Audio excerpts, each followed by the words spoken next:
BBC Radio Derby. You're listening to Alina Naylor on the Lunchtime programme. Now, Anne Diamond is about to embark on a tour of the UK. You hear those words and you think, hang on a minute, is she going to be bedecked in sequin and singing songs? I didn't know she did that sort of thing. Well, no, it's not that sort of tour. She's going to be talking for the first time on how weight loss surgery has helped her regain her life and her health. Well, Anne joins me now. Good afternoon, Anne. Great to have your company. Hello. I ought to start with sort of Gloria Gaynor and I Will Survive or something, shouldn't I? Oh, I don't know. Did you ever see the video of her doing that? That eyeliner and, it was all a bit much. It was all a bit much. You've undergone, how do we put it? Gastric band surgery? Is that how it's referred to? Twice. Yeah, it is. I had the first one in Belgium, which is the one that everybody heard about because it's the one that finally came out in the middle of Celebrity Fit Club. And the reason I'd done Celebrity Fit Club was because I thought the gastric band didn't work. I'd had it done in Belgium, and it just hadn't worked. And I'd become convinced that I was the only person on this planet for whom surgery didn't work. And so in the end, I agreed to go on Celebrity Fit Club because I thought, well, at least I might lose a bit of weight there. But one good thing about all the furore that followed was that a lady called Donna Ross rang up afterwards and she said, look, I run an organisation which does these gastric band operations here in Britain called the Hospital Group, and it should be working for you, and we've been talking about you, and we can't figure out why yours isn't working. Would you like to come along and we'll try and figure it out? And they took an X-ray, and the X-ray showed up why it wasn't working. It had been put in the wrong place. Oh. And it's just that I went through that extraordinary... I mean, now it's working, and it's brilliant, because I was re-operated upon here in Britain, and it's working, and that's why I've lost weight, and I'm looking slimmer and healthier and fitter than I have done in many, many years.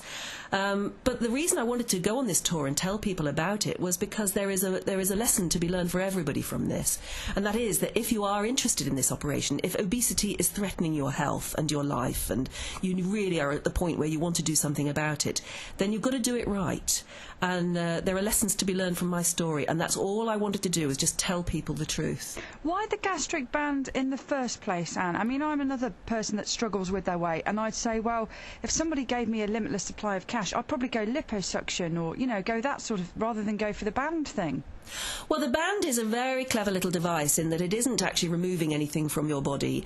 It doesn't cut anything away. It's just a little ring that's put round your stomach, which effectively gives you an hourglass stomach, a little tiny bit at the top, which it's like having a very, very tiny stomach, so you just eat less. It's that simple, actually. And that appealed to me because, and also because it is removable, it is adjustable, and it means that just eating less will inevitably lead to weight loss, and you'll find a balance where you can be fit and healthy again. And that actually made far more sense to me than liposuction or any of those other things. I have to say, I mean, alarm bells go off in my head because I'm a wuss when it comes to having an injection with a needle, for crying out loud. First of all, abdominal surgery sounds incredibly intimidating, and then I've heard horror stories about, well, when you've had it fitted, you have got such a tiny stomach and you just have to drink fluids all the time and you can't enjoy a proper meal and la la la la la la la.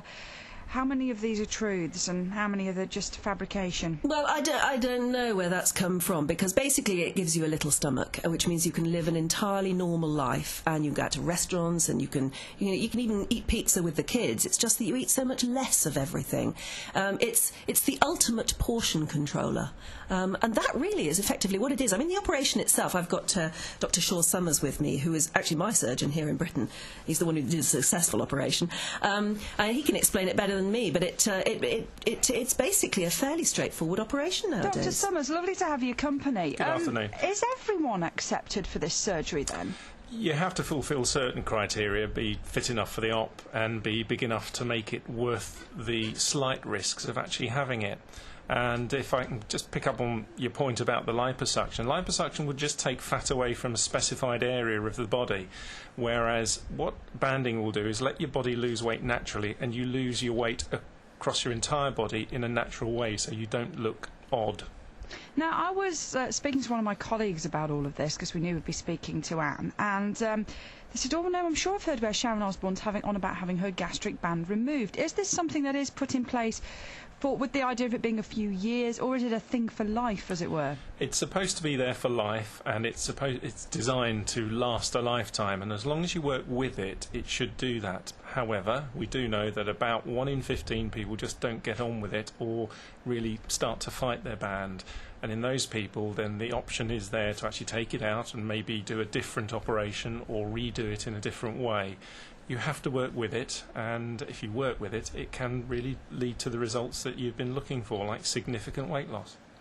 So how do you actually manage your diet afterwards? Because I know that it seems like, oh, you've got a smaller stomach, world's your oyster, you're going to feel satisfied with eating small amounts. But I imagine you've got to be really careful that this small amounts you are eating are nutritionally balanced. Well, I think so. That does make you think, you see. You've gone through an operation, and although it's keyhole surgery, it is a general anaesthetic, so it's a big decision to do it in the first place.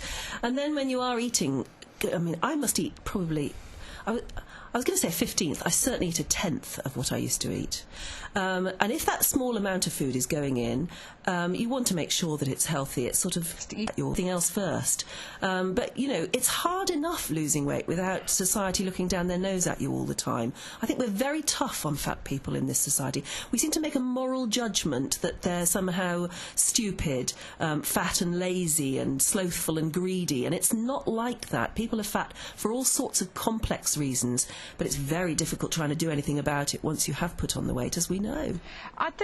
I mean, given all those considerations, an incredibly brave move of yours to go on tour and talk about this issue, because it is such a deeply personal issue to anyone who's got a weight problem. And you're right, actually, and there are times when it is difficult talking about it, and you think, why do I have to talk about this? This is such a personal thing. But because I've lost a lot of weight now, and I am looking the way I'm looking, I'm getting an awful lot of letters from people saying, oh, tell us how you went to Belgium, tell us the story, give us the name of your surgeon, we want to do this too. And they're convinced, obviously, until I told them otherwise, that the reason I am now slim is because of my trip to Belgium. And I had to put them right over that, if nothing else.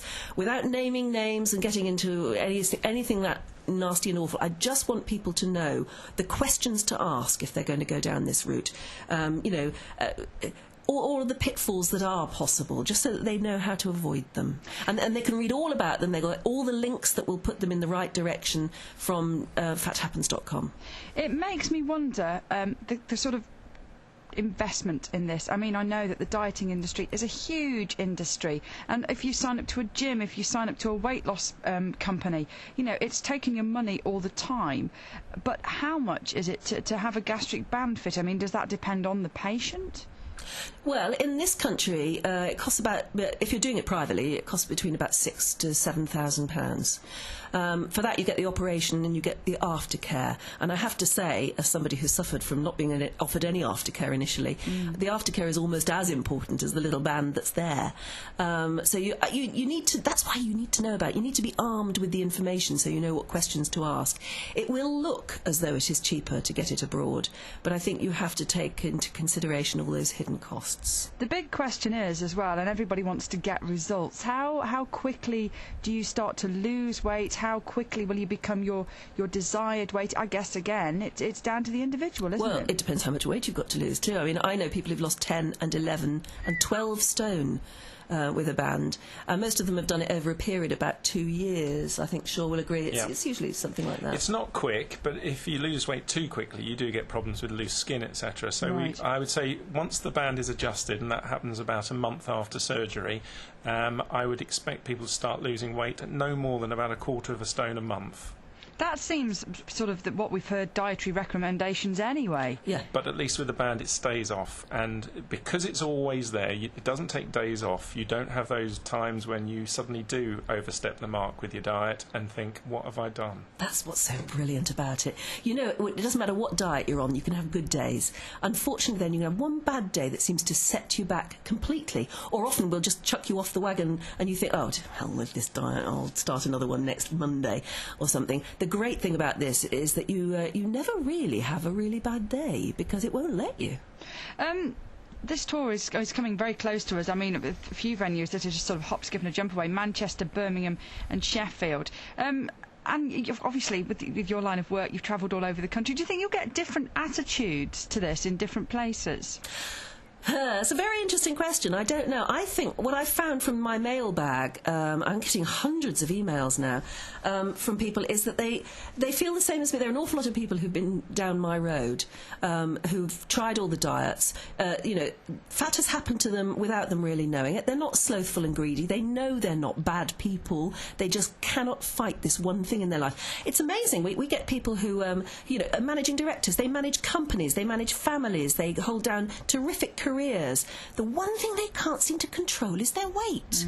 And we've got to stop feeling guilty about that, but be proactive about it. And this is something that is very proactive. It is a positive step you can take, but it certainly isn't the first step you should take. I think you should try everything else your common sense tells you to try before you would ever come to the point of surgery. Anyone listening now will know whether they're at that point or not. I've got a friend who asks me, do you think I should? Do you think I should? And I keep saying, only you know that. And if you don't know it, if you don't feel it inside, then you're not ready for it. I knew I wanted it. I really knew. And lots of people tried to talk me out of it because they didn't know the facts. And I'm so glad in the end I did it. But by God, you see, my journey was bumpy, and I just would like to spare others that first bump. Do it right.